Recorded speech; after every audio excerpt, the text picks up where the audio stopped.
คนเวียงจันทร์ที่ทำให้ฉันหัวใจสั่นไหวอยากลองพูดคุยอยากเข้าไปทักทายอยากแต่อายไร้วาสนา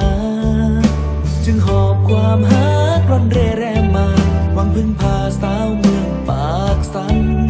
อยากสร้างตำนานฮักของสองฝั่งแต่กลัวใจพลันสลายจึงหอบความฮักมุ่งหน้าลงใต้สาวคำมวลว่าจังใดใจว่างว่านอสวรรค์เขตกับผู้งามกะดออยากพ่อเด็กคนหูใจอยากให้หูไว้ใจมีแต่ฮักสาวลาวเชื่อในความดีของคนลาวที่มีมาอายได้แต่หวังสิได้พบพ่อน้องลาคนงามสาวเมืองจำปามาเป็นคู่ใจ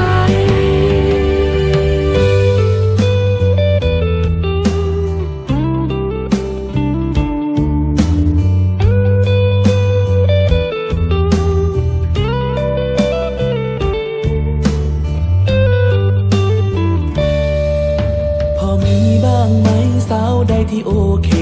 สาวเมืองปากเซเมืองเซกองไออยากสิลองหักกับน้องสาวเมืองเซกองคนงามพอเจอหน้าเจ้าไอก็บอกกล้าถามโอ้คนงามคือเมืองงามแทนน้องสิลองขึ้นไปหลวงพระบางดีบอกเพื่อได้พ่อคนงามและจริงใจสยบุรีหรืออุดมไซหลวงน้ำทาว่าไงใจว่างบ่นอสาธุแม่ขอให้พบพ่อหูบ่ฮักเจ้าด้วยใจอยากให้หูไว้ใจมีแต่ฮักสาวลาวเชื่อในความดีของคนลาวที่มีมาอายได้แต่หวังสิได้พบพ่อน้องลาคนงามสาวเมืองจำปามาเป็นคู่ใจอายได้แต่หวังสิได้พบพ่อน้องลาคนงามสาวเมืองจำปามาเป็นคู่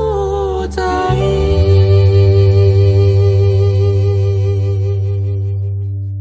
อยากให้หูไว้ใจมีแต่ฮั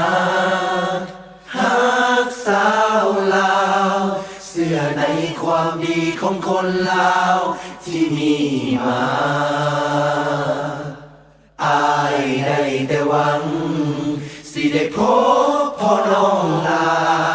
คนงามสาวเมืองจำปามาเป็นคู่ใจสาวคนแรกคือคนเวียงจันทร์ที่ทำให้ฉันหัวใจสั่นไหว